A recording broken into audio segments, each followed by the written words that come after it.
Yes, just let the others ask and then we'll take yours. I know what you want to ask me. Any other person? Gatete? That means the statement was comprehensive. People don't have any questions. I like that. Bwana SG, yes. Gatete from Citizens. Yes, a question. You have not given us the timelines. You're just saying if the government does not do this within a few days, we are going to mobilize our supporters to go to these offices. These answers are urgent, Gatete. We have said that the government needs to come out and tell us and tell Kenyans that they have a plan for any of these things that we are addressing. We are tired of people, over-articulating the problem. As we have said, we have seen previous governments that arrived that were prepared on day one to tackle the problems of Kenyans. These matters cannot wait any longer because we represent people here in Nairobi, across the country. Kenyans are suffering. All they want to know is a plan. And every time we are told, 6 months, 1 year, and the goalposts keep shifting.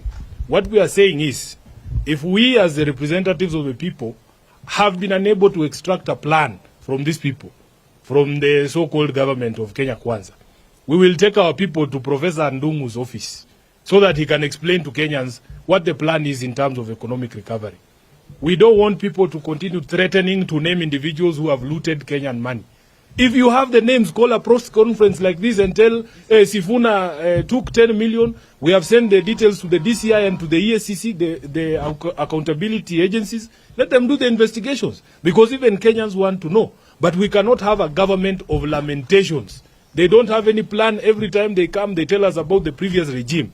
The Kenya Kwanza administration, if it is an administration, must now start accounting for its time. For its time, for the time that you've been in office up to today. We have shown you by way of examples what the NAC government did in a matter of months.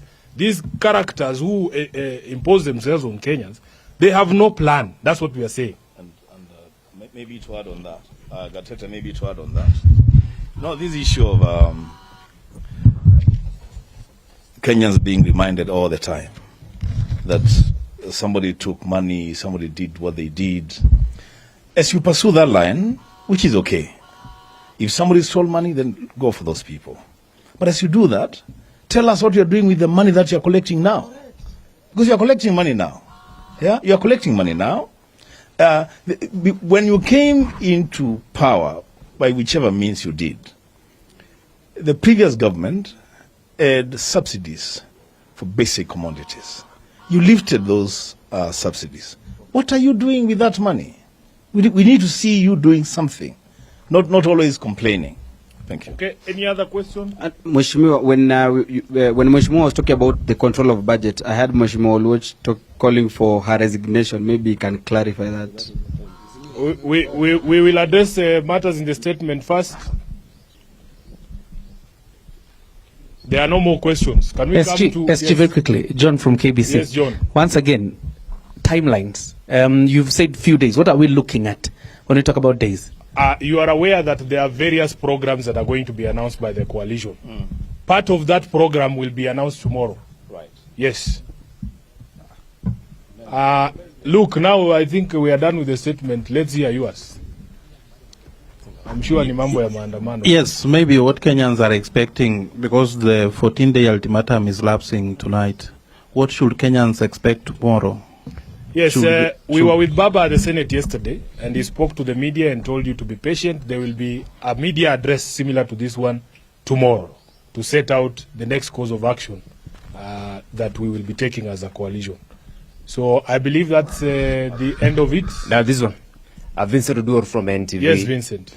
We know the deadline is elapsing to today midnight, and yesterday there were reports that an emissary was sent by President Ruto to try and set up a meeting with the former President Uhuru Kenyatta, and the former president flatly refused, and they used his cousin. On an election, some of your members, we are seeing them going to State House, and there is an allegation some of the money they are paid is the money which is coming from Texas. What's your take on that, and what are you going to do with that? Because if that's true, then the petrol is just within the coalition. We will discuss that matter at another opportunity. I have told you we are back at Chungwa House.